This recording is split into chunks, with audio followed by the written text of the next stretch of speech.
This is the Banter, and this is a pretty good knife. It's not anything better than a pretty good knife, but it is in fact a pretty good knife. So the Banter here is from Ben Peterson. Ben Banter, the guy who's known for saying "What is up, guys?" at the start of Blade HQ videos for many years.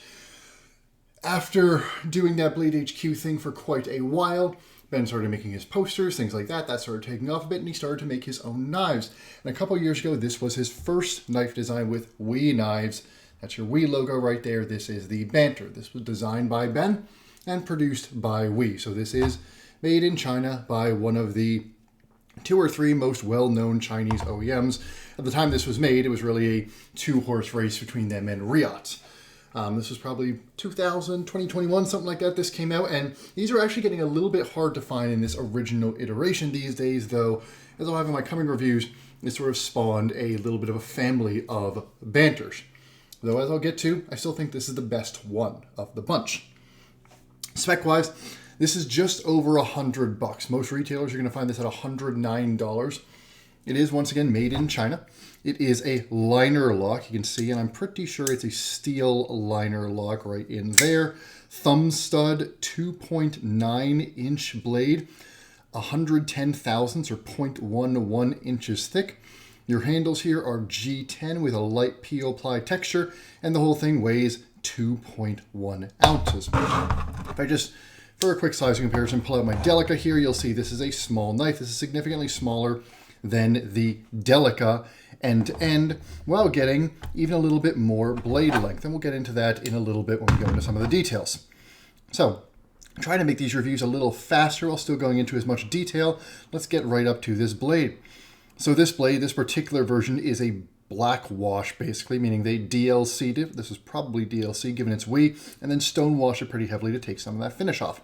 We've got, again, pretty thin stock, 11 thousandths. That's a little bit thicker than the Delica. That's about the same as your Spyderco Native, something like that. And then you've got a relatively tall blade that gives it lots of space to drop down to the edge. Now, this is a pretty flat grind. If you sort of look down the blade here, you can see it is not really, it's hard to see, but this is not the thinnest knife in the world behind the edge. This is a, it's not like these really go down to a total razor's edge, but it's fine. Especially for a $110 knife, it is fine. And if you sharpen this pretty aggressively, you can get this to a very nice edge.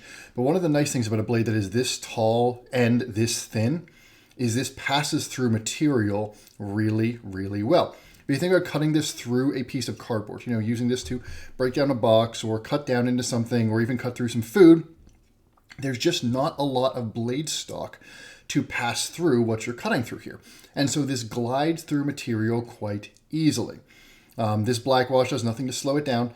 And the other ones you get are either stone washes or satin finishes, things like that. All of those will be totally fine. As for the blade shape, this is about as typical and even toned down a spear point as you're going to see. The tip goes pretty much straight out from your pivot here, with both sides coming down to meet right in the middle. Except this, rather than some spear points, which can be kind of pointy, this is a very friendly spear point. It's fat for most of the length and then goes very far out, holding that full stock pretty far out until you get down to that tip, and it only really starts to close in toward that tip. That means this isn't going to be the sharpest piercer in the entire world, but it does mean, one, it's a very nice blade for your general utility cuts. You've got tons of belly here, so for your long slices, if you're cutting through cardboard or you're dragging through something, even for gardening and stuff like that, it's very easy to just get into the cut wherever you want. This whole blade edge is very easy to get to, very accessible. It's just a very nice, even blade shape because this tip is, again, even with the pivot, and there's not too much belly underneath it. This is sort of one of Ben's signatures. He likes to be able to put his finger up there and get to that tip. You can do that very easily. And sort of, if you've got your, let's say you've got a piece of paper here or you're cutting into a box, it's very easy to get that tip down and drag this through cuts like that. So it ends up getting that sort of Wharncliffe utility as well. Again, this is not going to be the sharpest or the sliciest blade in the world. There's not, there's a decent amount of belly here, but just this blade geometry is not meant to be super duper slicey. And this blade shape is not meant to be a skinning knife or anything like that, nor is it meant to be a Wharncliffe with a super acute edge that catches the material as you drag. This is an all-purpose blade shape, and that's exactly what it feels like. This is a blade shape that will do everything moderately well and will do nothing extraordinarily well. It feels like it. It is that way. You can put a screaming sharp edge on it if you want to. And this version, by the way, is S35VN.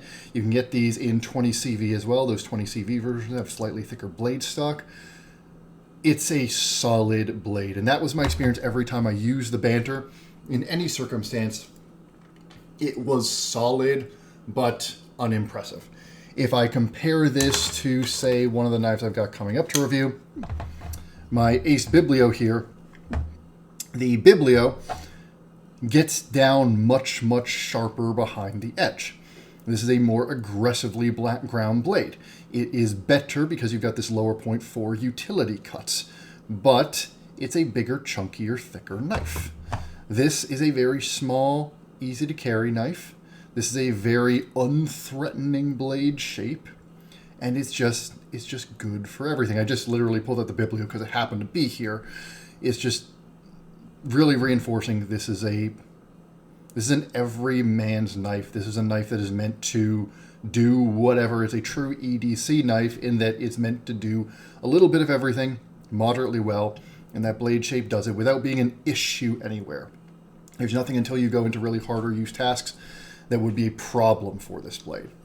Now, since we're still up at the blade, let's talk about action. One of the best things about this knife is the action.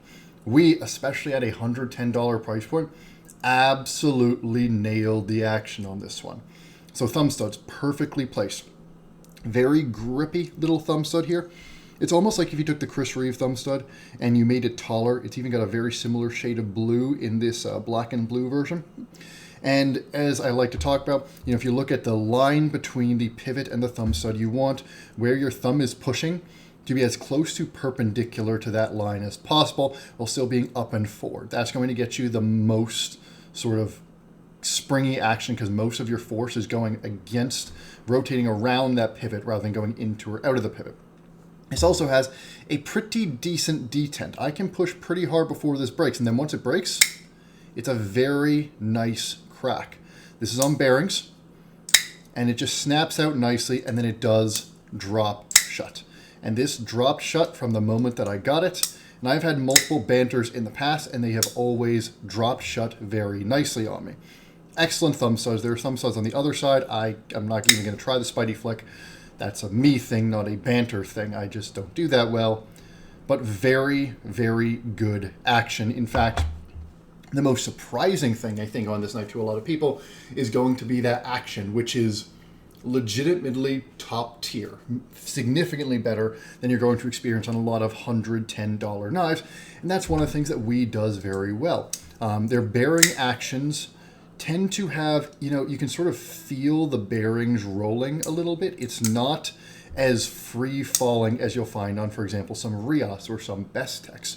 You hear the rolling of those bearings a little bit. You feel the rolling a little bit, but it still is really nice, really satisfying action. The jimping up here does give you a little bit of grip. You do have something to land on there, and when you're pinching it, it is better than nothing. But it's not a ton of jimping here. It's really probably more for indexing, so that you know where your thumb is relative to the blade than it is for a real place to anchor, especially because there's no thumb ramp or anything like that. It's totally flat across the back here. But then if we get into the handle, this handle is really nicely designed. Let's just talk ergonomics first. That grip that I was just in, so this is basically, just a giant curve here. It's almost like a giant index notch for your fingers here. This is actually flat across the back. It's not like a Chris Reeve where it's, sort of flat. This is actually flat. These are actually 90 degrees to each other. This is 90 degrees here, and then you got a big curve down here. For me, all four fingers fit very nicely in this big swoop here, and my thumb lands very nicely and neatly either on that jimping or up toward the top of the blade. This is a very comfortable grip. Again, I have large size gloves, relatively smaller hands, but I fit all 4 fingers very nicely, and this is a secure grip for me. This feels pretty good, especially when I lay my thumb up here. If I'm trying to do it in a grip like this, it starts to feel a little squirrely. That's where the neutral nature of this handle starts to betray it a bit, because since this is a very neutral handle and all you've got is this one big curve, which doesn't even fatten out that much toward the back, your hand can move up and down on this knife, especially again if you're not anchored on either that jimping or far up on the blade. Your hand can move pretty easily on this handle. This G10 texture on here is a pretty subtle texture. There's only a little bit of peel ply on here. So it's better than nothing. It's not smooth, but it's not a grippy texture like what you would see on a Spyderco or certainly like an Emerson or anything like that. This is a knife that is very friendly in the hand. It's very easy to carry. It's very easy to pull up out of your pocket, pop it out, and then your hand is already exactly where it needs to be. Again, if I pop this out, literally my hand is exactly where I want to grip it. I barely have to adjust. And then even if I want to do a pinch grip up here, I can get my 3 fingers right in that index there, pinch the blade or get up on this blade and do my utility cuts, whatever I need to. Very easy to grip, very easy to move up and down the knife. Just a very easy knife, pleasant knife to actuate, pleasant knife to use. When you're cutting this, it's a knife you don't really have to think about the cutting task. You don't have to think about the blade. When you're doing utility cuts, you just pull it out, drag the blade through whatever. It just sits in your hand naturally. This back part sits against the butt of your hand here. Your other finger sort of can curl onto this curve here.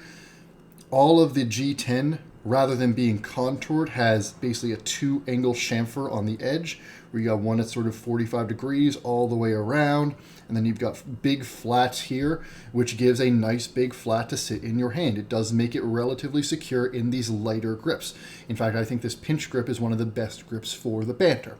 Now, as I mentioned on the blade, this blade is not just by design going to be the sharpest or sliceyest blade. You can lay the edge back if you want to and make it super, super slicey, but part of the problem when you actually come down to use this, especially if you're using it for tasks that really benefit a fine or precise blade, I really felt this while I was gardening and I was cutting plant stems.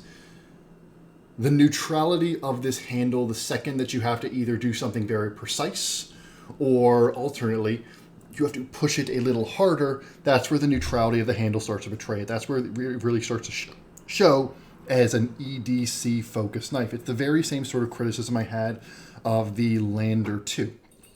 Neutral handles like this, very good for your basic, light, everyday tasks. But if you start doing something where you need very fine precision, the sort of stuff that something like a Delica is really good at, or even, if I'm looking at a bigger knife, these are some of the things that Seki City Spydercos in general are really good at. If I look at my Andela here, if I want to get right up to something, get this blade in fine detail, it's fantastic. If I want to really push this blade, all these curves are holding and locking my hand in. This knife has nothing that really anchors my hand in any position, whether it's a light duty position or a heavy duty position. So it sort of does well in those medium duty general tasks. But when you go light, it starts to feel a little big and clunky. When you go heavy, then the neutrality of this handle, the lack of the fact that it doesn't lock your hand in, it starts to feel like you have to grip down on the knife deliberately to keep it in place. Rather than the knife holding you back, you have to hold on to the knife. You have to maintain control over this because the knife is doing very little from a design and contouring perspective to keep its grip on you. Again, in the way that something like a giant mouse would, or like, to go to an extreme, if you look at something like a Mannix, all these curves here, keep your hand in place while you're using it. Those aren't present here. So that's where the Banter starts to struggle a bit. And so this ends up being very much an EDC knife, but not an EDC knife in the same way that the PM2 is, where the PM2 is a bit like an EDC knife or even the Native. The PM2 and the Native are EDC knives that can sort of do everything. in that they can do your everyday carry tasks, but they can also do your heavy duty tasks, or they can also do your light duty tasks, or, you can take it out in the garden, you can break down some walls with it, you can cut through some carpet with it, you can do some fine work with it, all that sort of stuff. The Banter is an everyday carry knife that is meant for your box cutting and your envelope opening and maybe some twine and stuff like that. The stuff that you would find in your general urban office environment and some light stuff like that. And that's really what it's good for. When you start to push it outside of that role, you start to see the limitations of this design. Now, that was not what this was designed for. This is doing exactly what it was designed for. In fact, one of the benefits of this handle design you see when you fold it up. This is a tiny knife in the pocket. Again, if I take out my Delica here, this is a significantly smaller knife than the Delica in the pocket. It is about the same. No, I guess it's quite a bit thicker, though. Then again, these scales are a little thinner than your stock Delica. But it takes up very little space in the pocket. Again, it's only 2.9 ounces, so it sort of feels like a pack of gum in your pocket. This deep carry clip works very well. It's just a simple spring clip, but it works fine. And again, it's a very easy knife to pull out of your pocket, flip open. It's there, do what you need to, release the liner lock. It's easy enough to get access to. And yeah, the liner lock, could they make the liner lock access a little bit better? Of course they could. And in some later versions, they in fact did. They cut this out more. But it's fine. You've got jimping here. As long as you don't have giant fat sausage fingers, you can get to it, flop it down easily. It works, and the action helps you there. It's very easy to open, very easy to close. Sits in your pocket nicely. This is a great office carry. This is a great carry if you're just doing normal day-to-day stuff. But it's hard for me to recommend it outside that role, because every time I've tried to take this knife outside that role, it's been a little disappointing and it's struggled a bit. This is very well made for $109. Again, which is one of the better OEMs in China. I think a lot of people, maybe Bestech would be up there these days, but certainly when this was made, again, it was We and Riot, with Riot at the premium end and We not that far behind. Blade finishing is very nice. Thumb studs are very nice. The jimping is cut nicely. The steel liners are all nested. The finishing on the G10 is even and consistent. All your screws are flush. The finishing is just very good. It sort of feels like a Seki City Spyderco in that there's nothing complicated about this knife. There's nothing complicated about this design. But everything that they did do is executed quite well. And so at $109, the fact is there are a lot of $110 knives that are made significantly worse than this one. And there are a lot of knives that are significantly more expensive than this one that are made at exactly the same level of quality. So the simple design contributes to that lower price point, and I think serves it very well. So to wrap it up, who's the Banter for and what is the Banter for? First off, one ideal audience for this, and this is one of Ben's major target audiences. It's a really good knife for somebody who isn't a knife person. It's a really good knife if you want a gift to give to somebody who, they know you're into knives and they're not into knives, but they want to get something that's a little bit nicer than what they get at their Dick's Sporting Goods or gas station or something like that. They don't want to buy a Benchmade because to them, spending Benchmade prices on a knife is insane. This is a really good knife that for most people that don't do knife person stuff, that aren't looking for reasons to use their knives, or aren't in, an actual, blue collar industry, or don't do lots of stuff that requires heavy use of knives, or even light use of knives like gardening, your typical average white collar person, this will do most of what they need all the time for a knife in a way that's very easy to carry, very non-threatening.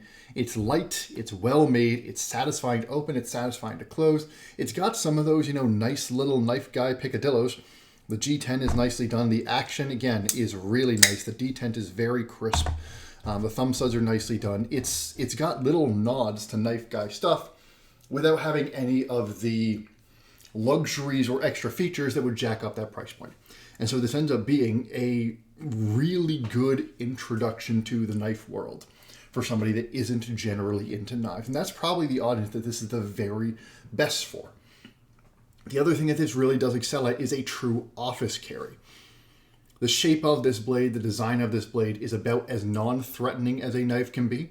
It is light, it is small, it is easy to carry, and it will do everything you need in an office environment or just a general, house environment. Not counting home improvement projects, this will do everything that you need. And the last thing is this is also a really good light beater knife. This is a very well-made knife for $110. And the fact is, with S35 VN steel and G10, this is probably a pretty tough knife. Again, it's not going to be the most pleasant knife to use when you push it harder or you use it on, dirty chores and stuff like that, because, this blade isn't really meant to cut as well as some others. This handle doesn't really hold your grip as well as it could, but it'll do the job.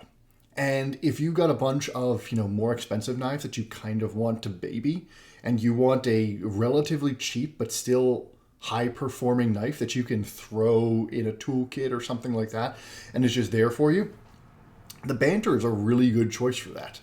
Obviously it's a little bit more than your Ontario Rat or something like that, but it feels like something that could fit very much in that same sort of role. Especially if you are a knife guy and want that crisp and snappy action, you like that action on bearing, stuff like that, it's good in that role. It's not the sort of knife that I can recommend as, okay, this is the sort of knife that you could have as one knife and done. The same way that I could recommend that for something like the Native or something like a Sebenza. It's not that, because there are a lot of tasks that this knife is not designed for, and it very much feels that it was not designed for that. And for knife guys that are used to knives that are at higher levels of performance, both from handle design and from blade shape and blade grind, it's going to feel a little disappointing. This is going to, if you're used to buying $200 and $300 knives, this is going to feel like a $110 knife in the sense that it's going to feel a little cheap and it's going to feel a little low performing for you. That's fine. That's not the target audience for this. So, but if you're one of those guys and you want a knife that is just a cheap beater you can throw around, it's going to be great and you're going to love it and you're going to be glad you have it and it's fun. And that's really the last point that I'll make about this knife. This is a fun, simple design. This is a unpretentious, basic knife that is meant to be useful and as good as it needs to be to hit a very fair price point. I believe this is the cheapest knife that WE has ever put out. If it's not, then it's darn near the cheapest knife that WE has ever put out. And I think that Ben did everything he intended to do with this design and did it very well. Any criticisms I have are just that the knife is not good at things that it was not intended to be good at. So, if you're somebody that you think fits in one of those groups that this knife is made for, even if you're not the sort of person that usually buys Chinese knives, and even if you're the sort of person that doesn't usually play in this $110 range, especially if you're the sort of person that usually plays above this range, the WE Banter is very much worth a look. Just because it's fun, it's easy, it's simple, and it's got most of the things that we like about knives. None of them are done quite as well as we're used to, especially in our higher performance stuff, but they're all here, and it's $110. Which, in the scheme of the knife industry these days, is not that much. And it's very well made for $110. And it's made by a good guy, or at least designed by a good guy. So those are my thoughts on the Banter.